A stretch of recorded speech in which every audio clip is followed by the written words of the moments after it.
అన్న ఇంకొకటి చూసుకుంటే మనము ఒక మహిళని ఇంట్లో వర్క్ కానీ తీసుకొని వెళ్ళిపోయి 4 సంవత్సరాల నుంచి అతను వ్యభిచారం చేస్తున్నాడు నాతో నువ్వు సపోర్ట్ చేయకపోతే నీ పాపని చంపేస్తాను ఇలా మాట్లాడుతున్నాడు. దాని మీద మీ ఒపీనియన్ ఏంటిదన్న?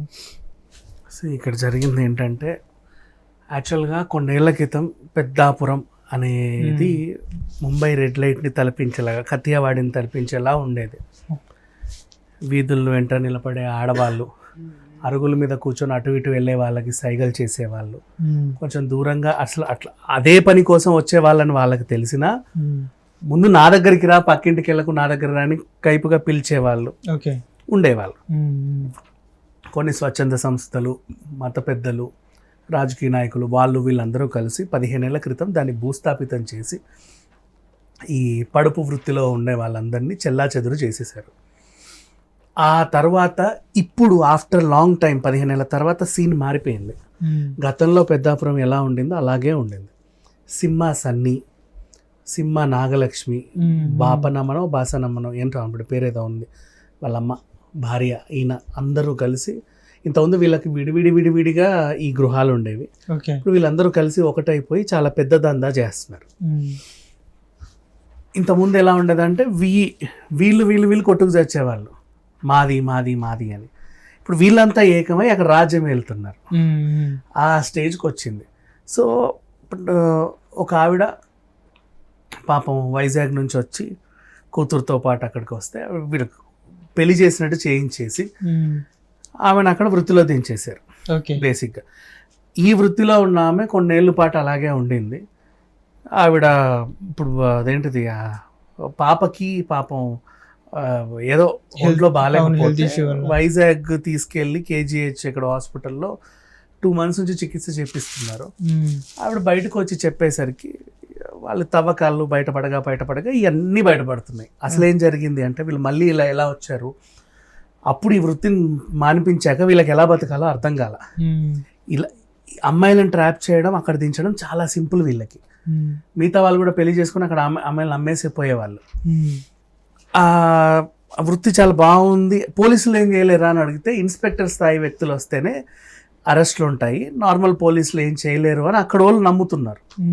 వీళ్ళు కూడా ఆ పోలీసులు వచ్చినా ఏం కాదులే అంటున్నారు. ఆ పోలీసులు వచ్చినా ఏం కాదంటే పోలీసులు కూడా భయపడుతున్నారు. ఎందుకు? ఇప్పుడు ప్రజెంట్ ఉన్న చట్టాలను అనుసరిస్తే అమ్మాయిలు వెళ్ళి ఏ కేసు పెట్టినా వాళ్ళ లోపలికి వెళ్ళాల్సి వస్తుంది. ఈ అమ్మాయిల్ని తీసుకెళ్ళి వాడిని నడుస్తుంటే నడుము గిల్లాడనో, జాకెట్ చింపాడనో, జడబట్టి లాగాడనో కంప్లైంట్ పెడుతున్నారు పోలీస్ మీద. సో ఇక్కడ ఇంకోటి ఏముంది, రేప్ కేసు విక్టిమ్ ఎవరైతే ఉంటారో ఆమె గురించి మాట్లాడడానికి, చెడుగా మాట్లాడడానికి వీల్లేదు. సో ఈ పోలీస్ ఏం చేయలేకపోయాడు, ఆమె అనేది అబద్ధం అని కూడా ఇతను మాట్లాడలేడు. అది అట్లా ఉంది వాళ్ళ సిస్టంలో. సో ఎందుకు వచ్చిన గొడవలే వీళ్ళ దగ్గరికి అని చెప్పి వాళ్ళు కూడా వెళ్ళడం మానేశారు. ఇదే అదునుగా తీసుకొని వాళ్ళు బ్లాక్మెయిలింగ్ లాగా చేసుకొని వీళ్ళు పెద్దగా చేస్తున్నారు ఇదే దాన్ని. వీటిలో కూడా అట్లాగే కుప్పలు తెప్పలుగా వెళ్తున్నారు. సో పెద్దాపురం అయిపోయింది ఆబ్వియస్లీ. సో ఇప్పుడు ఈవిడ బయటకు వచ్చి చెప్పేసరికి విషయం అంతా బయటికి తెలిసింది. మరి వీళ్ళ ఇంకా అంటే వీళ్ళు కూడా ఒకరి మీద ఒకరు దాడులు చేసుకోవడం, ఒకరికొకరు గొడవ పడ్డం, ఈయన మీద ఆమె కేసులు వేయడం, ఆమె మీద వీళ్ళు కేసులు వేయడం, 2 వర్గాలుగా విడిపోయి వీళ్ళ మీద వాళ్ళ ఆరోపణలు, వాళ్ళ మీద వీళ్ళ ఆరోపణలు చేయడం. ఆ టైంలోనే అంటే ఇప్పుడు నువ్వు నేను కలిసినంత కాలం మనం ఏమైనా చేయొచ్చు, మన ఇద్దరం విడిపోతేనే నీ బొక్కలు నేను, నా బొక్కలు అంతే తవ్వుకోవడం. అట్లా తవ్వగా ఒక బయటకు వచ్చేసి ఇప్పుడు మొత్తం ఉన్నదానికి ఎసరు వచ్చింది. ఏదో మంచికే అనుకో, ఎందుకంటే ఇప్పుడు మళ్ళీ పెద్దాపురాన్ని తెలిసింది కాబట్టి. ఇది కాకినాడ దగ్గరేగా. అవునవును, ఇది పెద్ద వ్యభిచారం అనేది చాలా చోట్ల చేస్తారు, కానీ పెద్దాపురమే ఎందుకు ఫేమస్? అదే అంటే సినిమా వాళ్ళు ఫేమస్ చేశారబ్బా దీన్ని. అటు అమలాపురం, ఇటు మధ్యలో పెద్దాపురం, ఇటు పెద్దాపురం మధ్య గోదావరి అనే పాట. నెక్స్ట్ మళ్ళీ ఎవరైనా అడిగితే ఇప్పుడు కొంచెం వ్యాంప్ క్యారెక్టర్లు చేసే వాళ్ళని ఏ ఊరమ్మా అంటే పెద్దాపురం, అలా చెప్పడం, వీళ్ళు అబ్బో అని ఒకలాగా చూడడం, అట్లా అమ్మో పెద్దాపురం అంటే ఇదా. నిజం, కామెడీ సినిమాలు అన్నిట్లో ఇట్లా వాడేవాళ్ళు. ఆమె అట్లా ఉండేది, ఒక టైప్ గా వ్యాంప్ క్యారెక్టర్ అమ్మాయి ఏదో మీద పడుతున్నట్టుగా చూసేది. వాడు కూడా వచ్చి కసిగా ఏ ఊరమ్మ మంది అని అడుగుతాడు. అలాగే ఓకే పెద్దాపురం అని చెప్పేసి ఇలా ఒళ్ళు విరిచి చెప్పేది. ఓకే అట్లాంటి సీన్లను మనకు చిత్రీకరించారు. సో అప్పుడు కూడా ఆ ఊరి మీద ఎలా పడి, అసలుగా చెప్పాలంటే ఆ ఊరు వాళ్ళు అప్పటి నుంచే ఖండించిన ఎవరో ఒకరు ఇవి వచ్చేవి కాదు, మా ఊరిని డ్యామేజ్ చేస్తున్నారండి అని ఎవరు కొట్లాడలా. ఇంకా చెప్పాలంటే అంటే వీళ్ళు అది ఆలోచించుంటారు, మా ఊరు పేరు పెద్ద ఫేమస్ అయిపోతుంది కదా ఫేమస్ అనేసి అనుకుని ఉంటారు. స్టోట్పురం ఉండేనా? అవును, స్టోట్పురం. వాళ్ళు మా ఊర్ల పేరు గురించి గట్టిగా ఎవరు మాట్లాడినా దొంగలన్నా బాగోదని చెప్పేసి పెట్టుకున్నారు. అసలు ఎవరు మాట్లాడలే చాలా తర్వాత కూడా. అది ఒక ప్రాంతాన్ని ఎప్పుడు విమర్శించొద్దు కదా, ఎప్పుడో ఏదో అయ్యి ఉంటది. ఇప్పుడు ముంబై అంటేనే రెడ్ లైట్ ఏరియా అంటావా? అదొకటే కాదు, అదొకటే కాదు, ముంబైలో బోల్డ్ ఉంది. ముంబై అంటే అదొక ప్రపంచం అది.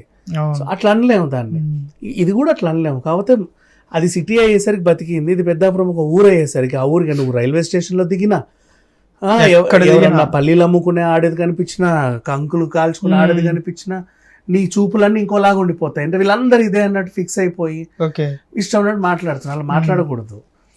కనీసం ఇప్పుడైనా సరే ఆ ఊర్లో ఎవరైనా పెద్ద మనుషులు ఎవరున్నారో లేకపోతే రాజకీయ నాయకులు ఎవరున్నారో ఈ పేరుని చెరిపేస్తే బెటర్. మొత్తం అసలు అన్ని తెలుగు రాష్ట్రాలు కాదు, చెన్నై కూడా అంత ఫేమస్ అవ్వాలా. ఏమనంటే పెద్దాపురం పెద్దాపురం ఆ పేరు వింటేనే చూడు, సినిమా కూడా వచ్చింది. షకీల గారిది ఒక సినిమా ఉంటది, పెద్దాపురం పెద్ద పాప.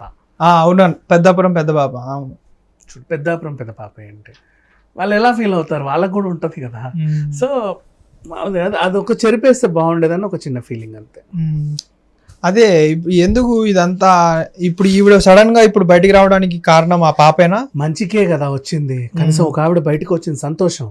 దానివల్ల ఇప్పుడు అన్ని తవ్వితే మళ్ళీ మొత్తం తెలిసింది, బయటకు వచ్చింది. అట్లీస్ట్ ఈ కేసుని ఎగ్జాంపుల్ కన్నా తీసుకొని అక్కడ ఎవరైతే ఈ పడుపు వృత్తిలో ఉన్నారో వాళ్ళందరినీ మళ్ళీ స్మాష్ చేసి వాళ్ళకి వేరే వేరే వృత్తులు ఏమన్నా ఇప్పించి, ఎందుకంటే చాలా చెయ్యొచ్చు మా. ఇప్పుడు డ్వాక్రాలో చేరారు మా ఆశా వర్కర్స్, వాళ్ళందరూ చాలా ఏవో చేస్తారు, సంపాదించుకుంటారు. ఇట్లాంటివే సంపాదించాలని ఏం లేదు.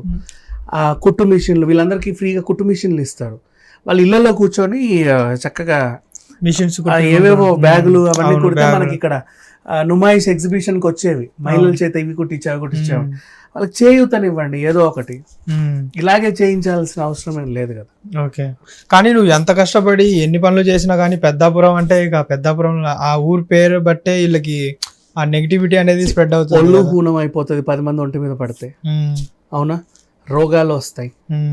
ఎంత కాదనుకున్నా నువ్వు అదేంటిది ఎక్కడో లోపల చాటుగా తెరచాటుగానే చేస్తావా కానీ చెప్పుకో, ఎవరమ్మా నువ్వు అని అడిగితే నువ్వు ఆయన దేశం అని చెప్పుకోలేవు. సో నువ్వు నీడ్ ఎందుకు అవసరం ఏముంది. అదే నువ్వు సంచులు కుట్టు, దోశలు వేసుకు, ఎవరమ్మా అంటే నేను దోశలు వేస్తాను, నేను సంచులు కుడతాను, గర్వంగా చెప్పుకుంటారు కదా. ఓకే, థ్యాంక్ యూ అన్న. హిట్ టీవీ యాప్, ఇందులో short news, live news, entertainment shows, movies, digital magazines తో పాటు మీ జిల్లా వార్తలను కూడా ఫ్రీగా చూడొచ్చు. ఇంకెందుకు ఆలస్యం, వెంటనే హిట్ టీవీ యాప్ ని డౌన్లోడ్ చేసుకుని ఫ్రీగా ఎంటర్టైన్మెంట్ పొందండి. Hit TV app. Hit TV app. Please download hit TV app. Hit TV app ని ఫ్రీగా డౌన్లోడ్ చేసుకొని ఎంజాయ్ చేయండి. మీకు నచ్చిన ఎంటర్టైన్మెంట్ కోసం హిట్ టీవీ యాప్ ని ఫ్రీగా డౌన్లోడ్ చేసుకొని ఎంజాయ్ చేయండి. హిట్ టీవీ యాప్ ని డౌన్లోడ్ చేసుకుని ఆస్వాదించండి, ఆశీర్వదించండి. ఇంతమంది సెలబ్రిటీలు హిట్ టీవీ యాప్ ని డౌన్లోడ్ చేసుకోండి అని చెప్తున్నారంటే ఎంత మంచి యాప్ ఆలోచించండి. అమెరికా అమెరికా అమెరికా అమెరికాలో చదవాలనుకునే వాళ్ళకి విశ్వసనీయమైన పేరు మన శౌర్య కన్సల్టెన్సీ. UK లో 1 year masters, UK లో 1 year masters, 2 years work permit up to 5 years visa. Contact Saurya Consultancy. Contact 89851 89851.